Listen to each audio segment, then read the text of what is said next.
मन के हारे हार है, मन के जीते जीत। गणेश जी ने कहा गुरुदेव आज तो मेरी पराजय हो गई। क्यों? बोले पिताजी ने शर्त रखी कि पृथ्वी की परिक्रमा करनी है, लेकिन मुझसे तो इस हालत में परिक्रमा होगी नहीं। कार्तिकेय जी को तो पहुंच गया हो। जहां आप शारीरिक रूप से काम नहीं कर सकते, वहां आध्यात्मिक रूप से काम कीजिए। अगर आप कार्य में आपका शरीर दक्ष नहीं है तो कल्पना तो कर सकते हो, भावना तो कर सकते हो, अंदर से तो विचार कर सकते हो।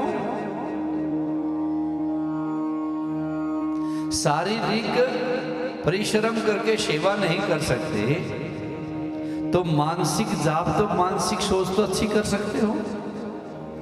धन से सहायता नहीं कर सकते, शरीर से सहायता कर सकते हो। इसलिए शास्त्रों का सहारा लो। जहां तुम हार रहे हो वहां शास्त्रों को खोलो। और शास्त्रों में क्या लिखा है? पृथ्वी से बड़ी मां है, आकाश से बड़ा पिता है, और इन सबसे बड़ा गुरु है। अगर माता को आपने प्रसन्न कर लिया, माता की सेवा कर ली आपने, तो समझ लेना पृथ्वी माता भी प्रसन्न हो गई। अर्थात पृथ्वी के अंदर से जितने भी सुख हैं वो सब उस संतान को मिल जाते हैं जो मां की सेवा करते हैं। जो पिता के अनुरूप चलते हैं वो आसमान में उड़ते हैं। आसमान उनके लिए छोटा पड़ जाता है। दसों दिशाओं में उनकी कीर्ति फैलती है, दसों दिशाओं में उनका यश फैलता है। इसलिए पिता की सेवा करो।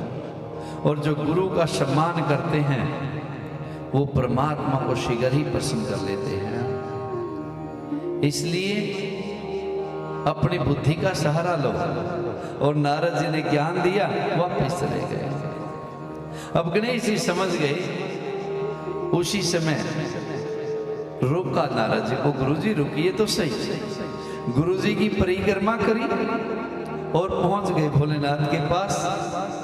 पिताजी को माताजी को तिलक लगाया, दोनों के चरणों को धोया और परिक्रमा करना शुरू कर दी। अब परिक्रमा शुरू की, 4 परिक्रमा शीघ्र ही कर ली। भोलेनाथ की आंखें खुली, लगाए हुआ गणेश। अरे बोले महाराज 7 करने दो। आपने तो एक कहा था, मैं तो 7 करूंगा। परिक्रमा करने के लिए भेजा था। महाराज मैं ये पूछना चाहता हूं पहले तो, ये शास्त्र झूठे हैं या सत्य है? नहीं, शास्त्रों में जो बात लिखी है, पुराणों में जो बात लिखी है, आज तक उनको कोई झूठा ठहरा नहीं पाया है। सत्य बात है। तो महाराज शास्त्रों में लिखा है कि पृथ्वी से बड़ी मां है, आकाश से बड़ा पिता है, और इस ब्रह्मांड के बराबर है मेरे गुरुदेव। इसलिए मैंने परिक्रमा कर दी।